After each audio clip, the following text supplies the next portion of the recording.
కూలగొట్టి కొత్తటి కట్టి ఆస్తి సృష్టించినామంటారు. అక్కడ కూడా ఉన్న భవనాలన్నీ కూలగొట్టి కట్టినారు. ఎక్కడైనా ఉన్నదాన్ని కూలగొట్టి కొత్తది కడుతున్నట్టే ఉద్దేశం ఏందో మనం అర్థం చేసుకోవాలి. అంతెందుకు నేను కొత్త బండ్లు కొనను ఖర్చు పెట్టానని చెప్పిన. మీకు తెలవాల్సింది ఏంటంటే 22 ల్యాండ్ క్రూజర్లు కొని కొత్తవి దాచిపెట్టారు. నేను సీఎం అయినాక 10 రోజుల వరకు నాకే తెలియదు. నేను పాత బండ్లు ఏదో అడ్జస్ట్ చేసి అన్ని రిపేర్లు చేయండి చూసి ఇచ్చేయండి అని నేను చెప్తుంటే చిన్న ఒక అధికారి వచ్చి షోలో చెప్తున్నాడు, సార్ పోయినసారి 22 ల్యాండ్ క్రూజర్లు కొన్నాడు, అన్నీ విజయవాడలో దాచిపెట్టినాం సార్, కొత్త ప్రభుత్వం ప్రమాణ స్వీకారం చేయగానే అన్నీ తెద్దాం అనుకున్నాం.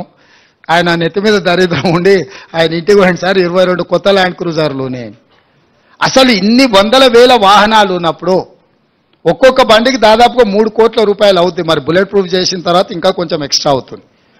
22 కొత్త ల్యాండ్ క్రూజర్లు చెప్పా పెట్టకుండా కొని దాచిపెట్టిన కేసీఆర్ మూడోసారి కూడా వస్తాడు. అన్ని అందరూ 22 అంటే ఆయనకు ఆయన వంది మాగతులకు అందరికీ ఉండడానికి. ఇట్లాంటివి ఆయన సృష్టించిన సంపద.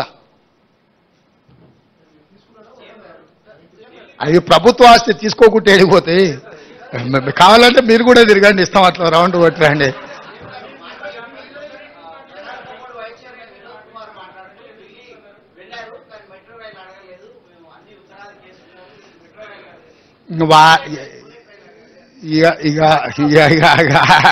ఆయన ఒకసారి పోయి అద్దంలో మొహం చూసుకొని వచ్చి మళ్ళీ ఇట్లాంటి మాటలు మాట్లాడడం.